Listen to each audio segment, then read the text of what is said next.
بالله من الشيطان الرجيم بسم الله الرحمن الرحيم الحمد لله رب العالمين والصلاة والسلام على سيد المرسلين حبيب قلوبنا وشفيع ذنوبنا وطبيب نفوسنا أبي القاسم محمد بن عبد الله اللهم صل وعلى أهل بيته الطيبين الطاهرين المعصومين المنتجبين ولعنة الله على أعدائهم أجمعين من الآن إلى قيام يوم الدين. Assalamu alaikum jami'an wa rahmatullahi wa barakatuh. En el nombre de Dios, el clemente, el misericordioso, la paz de Dios sea con todos sus profetas, desde Adán hasta Muhammad, salawatullah wa salamu alaikum. En la clase de ayer estuvimos hablando de una narración en donde el Imam Ali alayhi salam dice que los hombres adoran a Dios de tres formas. Hay quien adora a Dios por amor al paraíso, por deseo al paraíso, y compara esa adoración con la adoración de los comerciantes. El segundo grupo adora a Dios por temor al infierno y compara esa adoración a la adoración de los esclavos. Y el tercer grupo, que es el, digamos, superior entre ellos, adora a Dios libremente, porque lo adora al considerar a Dios digno de ser adorado. Sobre esto de la adoración del comerciante, que nosotros dijimos en la práctica, desgraciadamente la gran mayoría de nosotros somos comerciantes en la adoración, y que muchos de nosotros, si hacemos algo en la obediencia a Dios, lo hacemos generalmente en pro de una recompensa que esperamos en la otra vida. Sobre eso quiero profundizar un poco para ver ese comercio del cual el mismo Corán habla, cuando Dios habla que Dios compró o compra las almas de los creyentes y a cambio le recompensa. O por ejemplo aquellos que no creen en Dios, que dice el Corán, ma rabihat tijaratuhum, dice no ganó su comercio, su negocio. Sobre esto queremos hablar. Una vez se reunieron en un país grandes personalidades y se hizo un congreso para determinar cuál es el precio del ser humano, cuál es el valor del ser humano. Si uno quiere ponerle valor al hombre, ¿qué valor le ponemos? Supongamos uno dijo que vale una montaña de oro, otro dijo vale, por ejemplo, un océano de plata, otro dijo vale tantos millones de dólares, otro dijo vale una cuenta en un banco suizo con un cheque en blanco. En fin, cada uno decía que el ser humano tiene un precio. Ustedes saben que en la vida material a todo se le ha puesto precio. Hoy en día, en los diferentes mundos, el mundo mineral tiene sus precios, el mundo vegetal tiene sus precios. Uno puede comprar una planta a un precio determinado, otra planta a otro precio, los animales tienen precio. El valor de cada ser es conocido en todo sentido. El único ser que hasta ahora no se le ha conseguido un valor o un precio es el ser humano. Entonces se está intentando ver la forma de conseguir un precio para el ser humano. En esa reunión estaba presente un gran sabio, Ayatollah Jafari, un gran filósofo iraní contemporáneo que falleció hace unos años. Se levantó y dijo: yo sé cuál es el precio del ser humano. Todos se asombraron porque el congreso se hacía para ver de qué forma se ponía un valor al ser humano. Y él dijo: el valor del ser humano es sabido. Una narración dice: qimatu kulli imri ma yuhsinuhu. O sea, el valor de cada ser humano es el bien que hace, es lo que uno puede hacer. Supongamos que una persona durante toda su vida trabaja duramente para que al fin de su vida lo único que consigue es construir una casa de 2 pisos. El valor de ese ser humano es una casa de 2 pisos. Otra persona, por ejemplo, trabaja toda una vida para que al fin de su vida pueda comprar un Mercedes-Benz de $50.000. El valor de esa persona es $50.000. Una persona estudia, por ejemplo, toda una vida para que al fin y al cabo le den un cartón que dice que es doctor. El valor de ese ser humano es el valor de un cartón que dice que es doctor. Una persona, por ejemplo, se esfuerza toda la vida para poder tener mujeres y bailar y disfrutar y viajar. El valor de esa persona son esas mujeres, esos viajes, ese disfrute. El imam dice: el valor de cada uno es lo que uno puede hacer, lo que uno puede lograr. Entonces, el ser humano normal, materialista, y que dedica todo su esfuerzo a una vida material y ve que el único límite de su existencia es esta vida terrenal, su valor lo encuentra en eso. Entonces, cada uno de estos hombres tiene un valor basado en ese esfuerzo y esa lucha y lo que pudo conseguir materialmente hablando en esta dimensión terrenal. Pero el imam Ali alayhi salam, cuando define el valor del ser humano, lo define con algo interesante, que yo uniendo 2 hadices voy a dar el resultado. El imam Ali dice: Laisa li anfusikum qima illa al jannah fala tabi'uha illa biha. Dice: vuestro ser, vuestras almas no tienen valor más que el paraíso. Por lo tanto, no la vendáis por menos del paraíso. La segunda narración dice: shibrun min al jannah khayrun min ad dunya wa ma fiha. Dice, shibr en árabe es esto, esta medida. Los árabes miden, cuando quieren medir, miden haciendo la mano de esta forma. A esto le llaman shibr. Un palmo. Dice el imam: un palmo, o sea, esta medida del paraíso, es más valiosa que todo el universo y lo que hay en él, que toda esta vida. O sea, todas las riquezas que ustedes puedan imaginar de esta vida, un palmo del paraíso, un pedacito del paraíso, vale más que todo eso. Y el valor del ser humano, había dicho antes que ustedes no valen más que el paraíso. Entonces no vendáis vuestras almas por menos que el paraíso. Bueno, ¿qué quiere decir esto? Quiere decir que el valor del ser humano no es, valga la redundancia, valuable en la vida terrenal. ¿Por qué? Porque un pedacito pequeño del Jannah, del paraíso, vale más que todo el universo y todo lo que en él se encuentra. ¿Con esto qué quiero decir? Que cualquier esfuerzo del ser humano en pro de conseguir el mundo terrenal, la vida terrenal, los placeres de esta vida, es un comercio perdido. O sea, cualquier persona que cambia el ájira, la otra vida, por el dunya, esta vida, ya está de por sí perdiendo el negocio. En Surat al-Asr, la famosa sura de la tarde, ¿qué leemos? Bismillahirrahmanirrahim, wal asr, por la tarde. Innal insana lafi khusr. Yo leí algunas traducciones que dice: ciertamente el ser humano se encuentra en la perdición.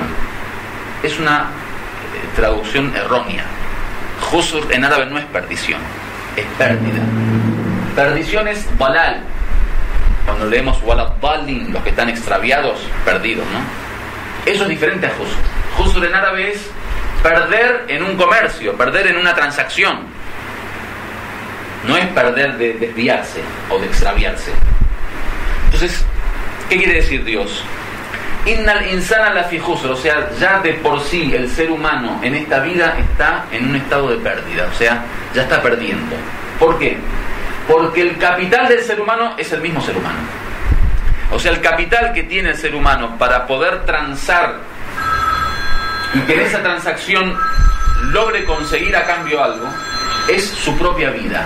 Entonces, desde que nace el ser humano, nace en un estado de pérdida, o sea, comienza a perder.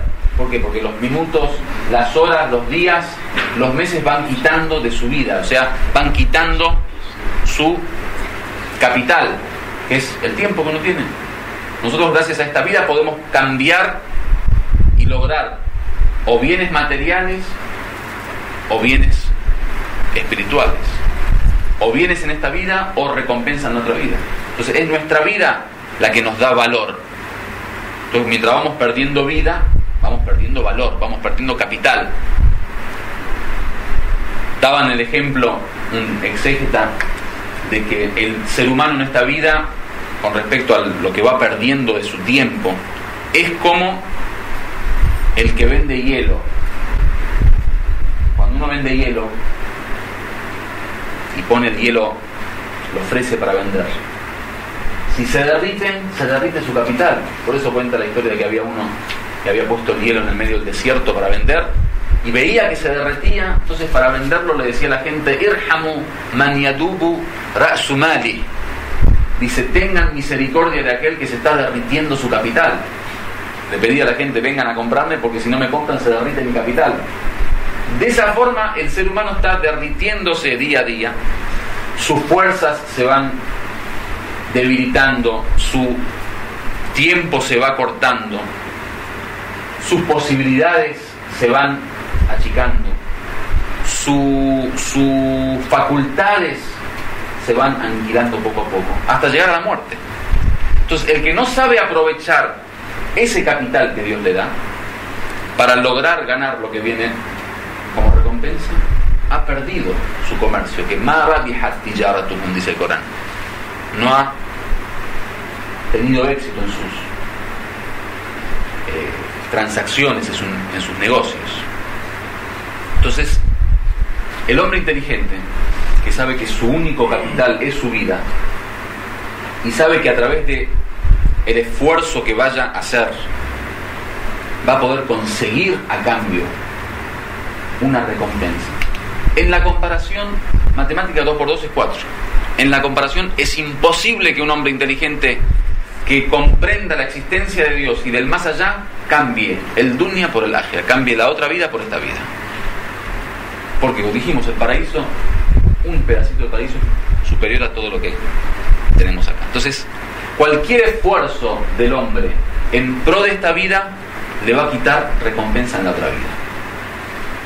Por eso el Corán, cuando habla de el dunya y el amor del dunya, dice: no puede haber un hombre con un corazón que tenga dos amores. El Corán dice: un hombre que en su interior tenga dos corazones. O sea, un corazón que ama la otra vida y un corazón que ama esta vida. Porque son contrarias. No puede ser que uno se esfuerce y se luche para construir la vida terrenal y al mismo tiempo construya la otra vida. Y al mismo tiempo no puede ser que construya la otra vida a través de la construcción de esta vida. Digo, la vida hay que vivirla, y todos tenemos que de alguna manera pasar estos años de vida, pero que el esfuerzo del hombre sea dedicado a la vida terrenal a costa de la otra vida es el grave error. Por eso yo me asombro muchas veces cuando vienen personas que son supuestamente religiosas o, digamos, pretenden tener una vida religiosa y hacen preguntas sobre cuestiones en donde uno ve que tratan de ordenar la religión a su vida y no ordenar su vida según la religión. Por ejemplo, dice: bueno, yo trabajo tantas horas por día, no tengo tiempo de rezar. ¿Puedo, por ejemplo, rezar a la noche todos los rezos juntos? O yo trabajo, por ejemplo, con tanto esfuerzo, no puedo ayunar. O, por ejemplo, yo tengo mi familia en tal lugar y tengo que viajar y no puedo hacer tal cosa. O, por ejemplo, tengo que construir mi casa y por eso no puedo gastar dinero para la peregrinación. O tengo que construir mi casa, no puedo pagar el quinto. O tengo que construir mi casa, no puedo pagar el diezmo. Y así van tratando de ordenar la religión a la vida. O sea, ponen como criterio referente la vida terrenal. Esa es la base, eso es lo que hay que construir, eso es lo que hay que fortalecer. Y en base a esa vida terrenal, bueno, después vemos cómo la religión se ordena va, digamos, tratando de construirla bajo esa, digamos, regla. O sea, la regla es construir la vida terrenal, vivir la vida mundanal. Y lo otro, el paraíso, la religión, los valores, los principios, la devoción, la adoración, el sometimiento a Dios, eso es secundario, eso lo vamos ordenando según la vida. Eso es un error. El ser humano tiene la capacidad de poder poseer lo infinito, lo ilimitado, de poder ser dueño de aquello que, como dice el Corán, no se acaba jamás, de poder apoderarse de la riqueza que no tiene fondo. Entonces deja eso, ¿para qué? Para ver esto, lo limitado, un poquito de poder, un poquito de dinero, un poquito de mujeres, un poquito de fama, un poquito de posición social, un poquito de placeres carnales. El Corán, cuando habla del dunya, la vida terrenal, no habla mal del dunya. O sea, no es un problema el dunya en sí. El problema es dejar el ájira por el dunya, porque el dunya es pequeña frente al ájira, la otra vida. Por eso dice mata'u dunya qalil. El Corán no tiene problema con el dunya por el hecho de que es dunya. Dios nos creó en el dunya y tenemos que vivirlo normal. El Corán tiene problema que no podemos cambiar algo que es inmenso, ilimitado, absoluto, por algo tan pequeño como es el dunya. El dunya es qalil, es poquito. Mata'u dunya qalil. Los placeres de la vida son limitados. Qalil, poca cosa. Entonces, el que decide construir el dunya a costa del ájira es una persona que a nivel comercial por lo menos no supo administrar su capital. El Imam Khomeini rahmatullah alayhi, cuando habla del tema de la relación del hombre con el dunya, dice: el tema del dunya no es tener dunya, no es poseer dunya. Uno puede tener dinero, puede tener poder, puede tener fama, puede tener posición social, puede tener placeres carnales, puede tener riqueza, puede tener casa, eso puede tener. El problema es el problema del corazón. ¿De qué me significa eso a mí? Si el tener una casa, poder, riqueza, me significa que yo amo esas cuestiones, adoro esas cuestiones, ahí está el problema. Entonces el tema del dunya dice, el problema no es poseer dunya, el problema es amar al dunya. Por eso tenemos narraciones que dice hubb dunya, el amor al dunya es la cabeza de toda desgracia. Entonces, la diferencia en la visión islámica no es si yo tengo o no tengo, si utilizo el dunya o no lo utilizo.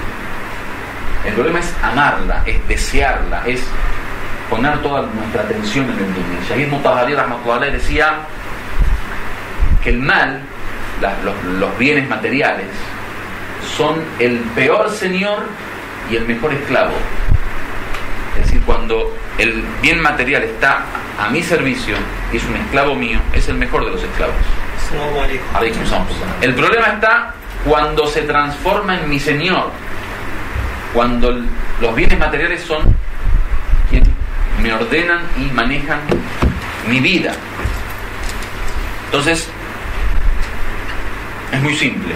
Frente a esta comparación del dunya y el ájira, es obvio que el hombre inteligente debe elegir la otra vida. Ahora bien, ese paraíso que dijimos nosotros es el valor del ser humano y es el precio que le ponemos a los hombres que luchan por él. ¿Cómo se consigue? Ahí viene la segunda dimensión de estas palabras, que es que desgraciadamente la gente siempre busca la comodidad y busca el tratar de estar en un estado de placer y sosiego constante. Digo, no quiere esforzarse, por naturaleza uno busca la tranquilidad y la comodidad, busca el descanso. La visión islámica es muy clara.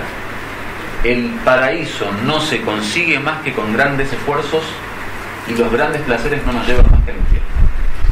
Dice: al-jannatu mahfufatun bil makari. El paraíso está rodeada de cosas que no nos gustan, de cosas difíciles de llevar a cabo, de esfuerzo, de lucha. Y por otro lado, el infierno está rodeado ¿de qué? De placeres. O sea que el hombre que vive tranquilo, no tiene preocupaciones, no siente un peso, no siente una carga, no siente que debe esforzarse, no siente que está luchando, no siente que le es difícil la vida, ese hombre, por naturaleza, según esta teoría, debería ir al infierno. No estamos hablando de pecados acá, estamos hablando de esa postura humana, de querer vivir la vida con tranquilidad, de querer pasar acá sin ningún tipo de responsabilidad. Y hoy, desgraciadamente, muchos de los pseudo religiosos que proponen un camino de religiosidad hablan de que uno debe vivir, le llaman ellos, en paz consigo mismo. ¿A qué llaman paz consigo mismo? Una vida sin responsabilidad, una vida sin obligaciones. Entonces van, por ejemplo, a la India y están allá 4, 5, 6 años para aprender ¿qué? Aprender a vivir sin responsabilidad. Entonces vienen relajados y hacen estos sistemas de meditación, de relax. Entonces la religiosidad es, según esa visión, tranquilidad, paz con uno mismo, o sea, vivir una vida light. El Islam, al contrario de eso, tiene una postura muy clara. No se consigue el paraíso más que con esfuerzo. No se consigue el paraíso más que con responsabilidad. No se consigue el paraíso más que cumpliendo con las obligaciones. No se consigue el paraíso más que con lucha, y una lucha constante. Entonces eso de que están tranquilos, de que viven una vida light y consiguen el paraíso, el imam Khomeini decía, miren, cuanto más grande la casa es acá, más chica es allá. Cuanto más placer hay acá, menos placer hay allá. O sea, es un tema de equilibrio, no podemos. Con respecto al desapego a la vida, el no tener amor por la vida, la definición islámica también es muy clara. Dice el imam, el zuhd, el desapegarse a la vida, no es no tener nada, no poseer nada, sino es que nada te posee a ti. Uno puede tener cosas. El tema es que los objetos no nos posean. O sea, no seamos nosotros siervos de una casa, de un auto, de un sueldo. Ese es el problema. Desgraciadamente, vemos que en nuestra cultura occidental casi es diametralmente contrario a la teoría islámica de la responsabilidad. En el Islam el ser humano es responsable. Y responsable significa que algún día nos preguntarán. Y no nos preguntarán solo por los pecados. Por lo halal también nos van a preguntar. O sea, lo que hacemos de halal también tiene su contabilidad el día del juicio final. Y ese es el gran problema. Por sobre todo nos van a preguntar. Cualquier acción, cualquier pensamiento, cualquier sentimiento seremos preguntados el día del juicio final. El imam Khomeini, dice el hijo, Said Ahmad Khomeini, cuando muere su padre, dice que vienen sueños. El imam Khomeini, cuando salía a dar un discurso o a hablar con la gente, generalmente solía ser así. No sé si vieron la foto famosa del imam Khomeini, que saludaba a la gente así. Le dice al hijo en sueño, después de muerto, hijo, ten mucho cuidado con tus acciones. Hasta ese saludo me preguntaron por él.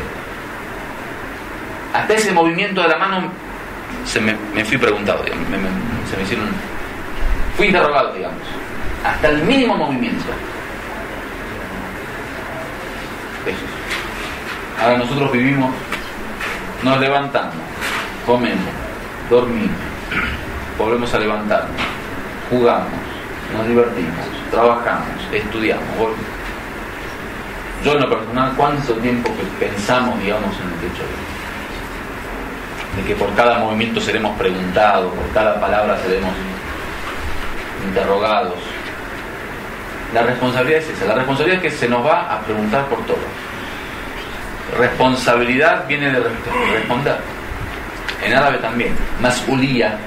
Mas'uliyah es del su'al. Su'al es pregunta. El mas'ul es el preguntado, el interrogado. Entonces alguien le preguntará. Tenemos narraciones que hablan de la primera noche, cuando uno llega a la tumba, los ángeles preguntarán, especialmente por todo lo que tiene que ver con la creencia.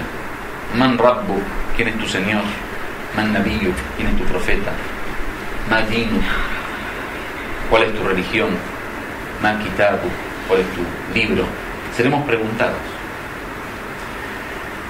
para lograr tener la respuesta preparada en aquel momento. Obviamente el tema de las preguntas no son un examen teórico.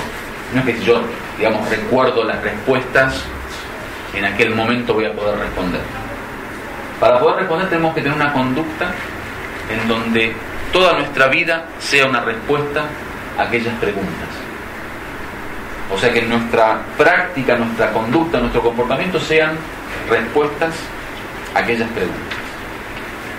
Y para ello los sabios aconsejan algo interesante, que son un programa práctico de 3 pasos muy simples en teoría, pero muy difíciles de llevar a cabo.